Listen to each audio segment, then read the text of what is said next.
qu'on a souhaité dans un premier temps, c'est que ce soit vraiment une dynamique de territoire. C'est pour ça que la formation, tous les partenaires qui souhaitaient se faire former étaient invités. Et on a eu du coup des professionnels de chaque établissement scolaire, de chaque structure aussi éducative, donc MJC, centre social. Déjà au niveau du territoire, c'était très important qu'on ait cette dynamique. On a trouvé un nom commun, donc les équipes ressources s'appellent les équipes API, qui veut dire acteurs de la préoccupation partagée inter-établissement, justement pour vraiment faire ce lien entre les différents établissements. Ce qui rassure, je pense, les enfants, c'est quand ils passent du CM2 à la 6e, c'est de se dire, il y a un groupe API dans les écoles primaires, mais ils vont retrouver aussi exactement le même nom, la même équipe ressources. Alors, ce ne sera pas les mêmes professionnels, mais en tout cas la même bienveillance en fait sur ce sujet, et donc ils peuvent beaucoup plus les solliciter.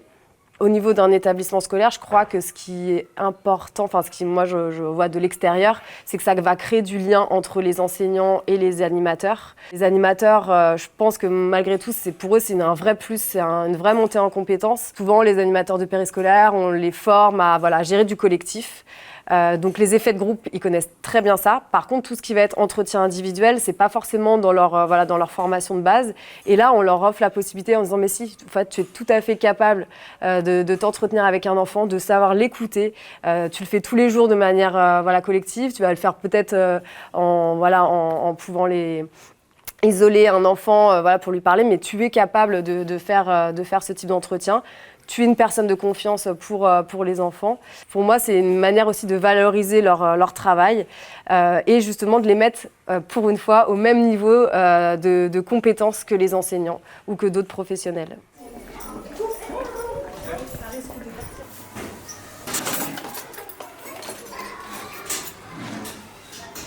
L'élève, du coup, se sent dans un cadre rassurant sur tous ces temps de journée. En fait, justement, il voit qu'il y a un lien avec ce qui se passe à l'école. On a la même méthode, que ce soit hors temps scolaire, dans le temps scolaire. Donc au contraire, ils comprennent vraiment que cette méthode-là est partagée par tout le monde et que le lien se fait et que du coup, tout le monde est vraiment d'autant plus vigilant et dans l'observation sur tous les temps de sa journée.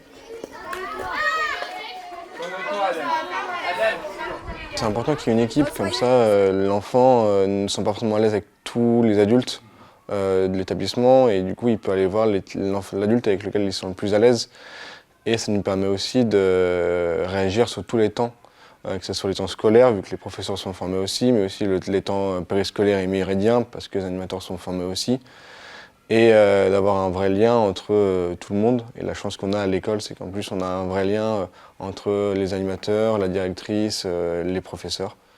Donc c'est important que tout le monde soit et que tout le monde ait le même discours aussi.